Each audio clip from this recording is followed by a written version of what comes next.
अरे बहू, ये तुम क्या कर रही हो? मैंने तुम्हें कितनी बार मना किया है कि ऐसी हालत में भारी सामान नहीं उठाना चाहिए। माँ जी मैं बहू, वो क्या कर रही हो? इस थैली में क्या है? तभी टुनटुनी के हाथ से वो थैला छूटकर नीचे गिर जाता है। थैले के अंदर से जंगल के टुन्नू नाम के पक्षी का सर निकलता है, जिसे देखकर बबली कबूतरी के होश उड़ जाते हैं। बहू, ये सब क्या है? ये तो अपने जंगल का टुन्नू है। अरे इसका सर इस थैली में कैसे आया? तभी टुनटुनी एक भूतिया टूनी चिड़िया की आत्मा बन जाती है। भूतिया चिड़िया की आत्मा? ये तुम आत्मा कैसे बन गई? क्या हुआ माँ जी? मुझे इस रूप में देखकर चक्कर आ रहे हैं। दरअसल मैं एक भूतिया टूनी चिड़िया की आत्मा ही हूँ और तुम्हारी बहू बनकर बरसों से इस घर में टुनटुनी का रूप लेके रह रही हूँ और इस टुन्नू चिड़ा को मैंने ही मारा है। ये सब क्या कह रही हो बहू? मैं तो कुछ समझ में नहीं आ रहा। तो भूतिया चिड़िया की आत्मा, ये सब क्या हो रहा है? कोई बात नहीं माँ जी, मैं आपको अभी सारी बात विस्तार से बताती हूँ। जब आप लोग अपने बेटे बंटी का विवाह पास वाले जंगल की टुनटुनी से करवाने आए थे, उसके एक दिन पहले टुनटुनी रात के समय अपनी सहेलियों के साथ एक पीपल के पेड़ के पास से जा रही थी और मैं उसी पीपल के पेड़ पर कई बरसों से बैठी हुई थी। जब मैंने उन चिड़ियाओं को बातें करते सुना तो मैंने टुनटुनी को पकड़कर वहीं मार दिया और उसका रूप धारण करके उसके घर चली गई। फिर इसी तरह तुम्हारे बेटे बंटी से शादी करके तुम्हारे घर में आ गई। क्या मेरे बेटे बंटी के साथ इतना बड़ा धोखा हुआ है? उसने एक भूतिया चिड़िया की आत्मा से शादी कर ली। मैं अभी अपने परिवार वालों को ये सारी बात बताती हूँ। माँ जी, जब इतने बरसों में आप सबको मेरी सच्चाई के बारे में पता नहीं चल पाया तो मैं अब कैसे अपनी सच्चाई पता चलने दे सकती हूँ? तभी वो भूतिया टूनी चिड़िया की आत्मा बबली कबूतरी को पकड़कर वहीं मार देती है। भूतिया टूनी चिड़िया की आत्मा कई सालों से टुनटुनी का रूप लेकर बंटी के साथ रह रही थी। उसका एक बेटा गोलू भी था। अब वो फिर से माँ बनने वाली थी। रात में बंटी कबूतर और उसका ससुर कड़कनाथ सेठ घर पर आते हैं। अरे टुनटुनी, माँ कहाँ है? जी वो क्या है ना, कोई सुंदरी नाम की माँ जी की सहेली घर आई थी और उनकी बहू की तबीयत बहुत खराब थी, इसलिए माँ जी 4 दिनों के लिए उनके घर चली गई है। माँ जी ने मुझे कहा था कि ये बात मैं आपको बता दूं। ये सुनकर सब अपने कमरे में जाकर सो जाते हैं। अगले दिन सवेरे बंटी और कड़कनाथ रोज की तरह अपने काम के लिए घर से निकल जाते हैं। तभी भूतिया चिड़िया की आत्मा अपने बेटे गोलू को बुलाती है। बेटा गोलू, जरा इधर आना। जी माँ, क्या हुआ? ये पैसे लो और बाजार से जाकर सब्जियाँ ले आओ। गोलू पैसे लेकर बाजार चला जाता है। इधर भूतिया टूनी चिड़िया की आत्मा हरी तोता को घर पकड़ कर लाती है और उसे मारकर उसका खून पीने लगती है। तभी ये सब देखकर गोलू चिल्लाने लगता है। चिल्लाना बंद कर, वरना इसकी तरह तुझे भी जान से मार दूंगी। गोलू, अगर तुमने ये बात किसी को बताई तो याद रखना, मैं तुम्हें जान से मारकर तुम्हारा खून पीऊंगी। मुझे कुछ मत कहना, मैं किसी से कुछ नहीं कहूँगा। भूतिया टूनी चिड़िया की आत्मा गोलू को छोड़ देती है, लेकिन वो रोजाना जंगल के कई पक्षियों को मार कर उनका खून पी जाती है। ऐसे ही काफी दिन गुजर जाते हैं। एक दिन, अरे बहू, 5 दिन हो गए पर अब तक बबली घर नहीं आई। जरा पता करके देखो ना। माँ जी शाम तक आ जाएंगी बाबूजी। फिर भूतिया टूनी चिड़िया की आत्मा अपने कमरे में जाकर बोलती है, ये बाबूजी तो मेरे पीछे पड़ गए हैं।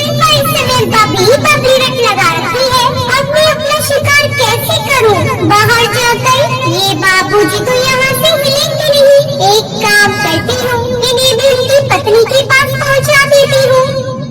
तभी भूतिया टूनी चिड़िया की आत्मा कड़कनाथ को वहीं मारकर उसका खून पीने लगी। तभी गोलू चिड़ा ये देखकर चिल्लाने लगता है, आपने दादाजी को मार दिया, बचाओ, कोई मेरे दादाजी को बचाओ। भूतिया टूनी चिड़िया की आत्मा गोलू को मारने लगती है। तभी बंटी कबूतर वहाँ आ जाता है। हे भगवान, ये सब क्या है? ये चिड़िया की आत्मा मेरे घर पर।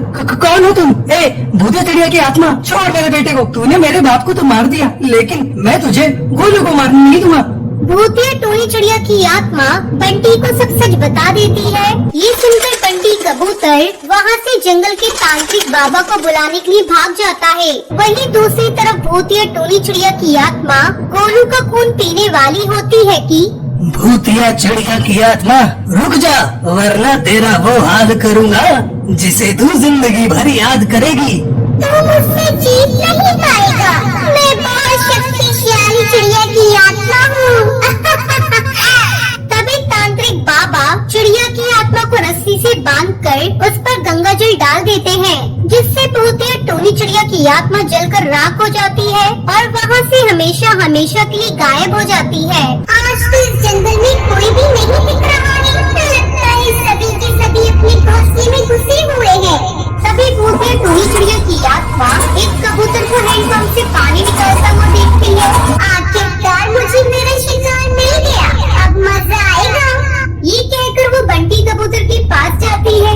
आ गया तू, मेरा ये तो इंतजार था। कौन है यहाँ पर? सामने आओ। तेरी मौत आई है रे बाबले, तेरी मौत आई है। ये कहकर भूतिया टोनी चिड़िया की आत्मा उसे अपने पिंजरे में कैद कर लेती है। अगले दिन सब पक्षी बंटी कबूतर को ढूंढने लगते हैं। हाय राम, मेरा पति कहाँ गया? पता नहीं जंगल में कौन है जो पक्षियों को उठाकर लेकर जा रहा है। बेटा चिंता मत कर, जल्दी ही बंटी मिल जाएगा। ऐसा कहकर सब वहाँ से चले जाते हैं। फिर रात में भूतिया टोनी चिड़िया की आत्मा पिंकी चिड़िया को पिंजरे में कैद करके लेकर जा रही थी। तभी जंगल में रहने वाला साधु उसे देख लेता है। रुक जाओ, ऐसा मत करो। तुम ऐसा क्यों कर रही हो? आखिर तुम इन पक्षियों को कहाँ लेकर जा रही हो? मैं तुम्हारे आगे हाथ जोड़ता हूँ, इस बेचारी को छोड़ दो। इस बच्ची ने तुम्हारा क्या बिगाड़ा है? मैं किसी को नहीं छोड़ूंगी और इस जंगल के हर एक पक्षी को अपने साथ ले जाऊंगी और पिंजरे में कैद कर लूंगी। क्या तुम्हारे अंदर दिल नहीं है? क्या तुम महसूस कर सकती हो कि जब हमारा कोई अपना गायब होता है तो हमें कितना दर्द होता है? फिर मेरा क्या कसूर था? मेरे साथ ऐसा क्यों हुआ? आखिर मेरी गलती क्या थी? ये कुछ समय पहले की बात है। मैं बहुत गरीब थी, लेकिन गरीब के साथ साथ बहुत खूबसूरत भी थी। मैं एक जादूगर कालू कौवे से प्रेम करती थी। उन्होंने मुझसे शादी कर ली और मुझे अपनी पत्नी बनाकर अपनी हवेली ले आए। जिसके बाद उन्होंने बहुत बड़ा जश्न रखा। उसमें जादूगर कौवे के दोस्त ने मुझसे कहा, पत्नी हो तो तेरी जैसी। अरे देख तो इस चिड़िया की खूबसूरती ने तो तमाम चिड़ियाओं को फेल कर दिया है। हरी तोता के ये कहते ही जादूगर कालू कौवे ने इसका सर अलग कर दिया और मुझे पिंजरे में कैद कर दिया। तुम बहुत खूबसूरत हो, तुम्हारी खूबसूरती पर तो मैं ऐसे 100 दोस्त कुर्बान कर दूं, लेकिन मेरी जान सिर्फ और सिर्फ तुम हो। अगर तुम्हारी खूबसूरती को किसी ने अपनी आंखों में कैद करने की कोशिश की तो मैं उसका और भी ज्यादा बुरा हाल करूंगा। जब तक मैं जिंदा हूँ तुम सिर्फ और सिर्फ इसी तहखाने में बंद रहोगी। आज से ये पिंजरा ही तुम्हारी दुनिया है। जादूगर कालू कौवे ने उस तहखाने को बहुत खूबसूरत बना दिया और मेरी जरूरत की सभी चीजें वहाँ मौजूद थी, लेकिन तहखाने में मेरा दम घुटता था। मैं उसमें कैद हो गई थी। बरसों बीत गए थे मुझे सूरज की किरणों को देखे हुए। मैं दिन रात पिंजरे से बाहर निकलने के लिए जादूगर के सामने गिड़गिड़ाती रहती थी, लेकिन वो मेरी एक भी नहीं सुनता। जब तक तुम जीवित हो तब तक तुम सिर्फ और सिर्फ इस तहखाने में रहोगी। यहाँ से बाहर निकलने की सोचना भी मत। तुम्हारे ऊपर सिर्फ और सिर्फ मेरा हक है और तुम्हारी खूबसूरती तो सिर्फ मैं ही देख सकता हूँ।